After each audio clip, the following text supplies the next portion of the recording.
Hey there. Next in the what I hope and believe is the second last installment of making the shoulder plaid.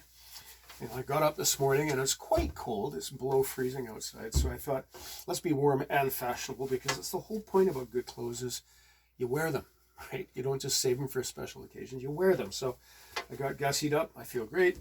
So what I've done, carried on from our last video, I've sewn a back stitch, what I call a pad stitch, because the stitches are all but invisible on the outside and fairly hard to see on the inside. And then I pressed it. I've left the basting in for now. I'm just attaching the top band, and in case I wasn't clear in previous videos, I'll repeat myself, just justifying myself that repetition is one of the principles of learning. I've taken a piece from the top strip that was torn off the kilt. This is the second best edge, the selvage edge. So I've taken off a piece which is 2.5 inches, 2.25 inches, 2.5, which is the same as what I use on the top band. And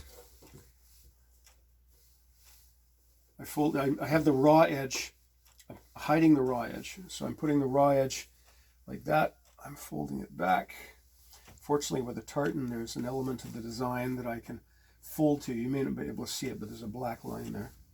I can see it. And there. And then I fold over, and I'm tucking in that edge, fold over and pin. And then I'm going to fold, and then eventually I'll fold that down. So I'm just going to pin that. And the same on this edge. And from here, I'm just going to do a fell stitch around the outside. When I get to this side, I fold this over neatly, perhaps a little more neatly than that, and sew along that, and that'll be done. And then once that's done, I'm going to put a piece of lining right here. It's not going to be terribly big, but it just presents a more finished, a more professional looking side. And nobody but the owner sees this, but still we want to look more professional. So we're going to put in a piece of lining here, and it also gives me a great place to put my label.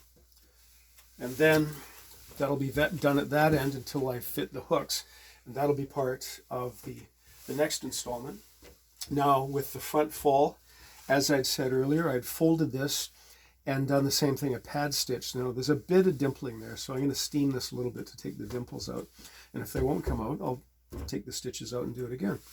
I've sewn it in place, and just because it was there, I lined up this saltire with the matching tartan, and the brooch is going to go right there. But this is a fairly neat, this is a relatively neat seam here at the top, but it's still a little bit, you know.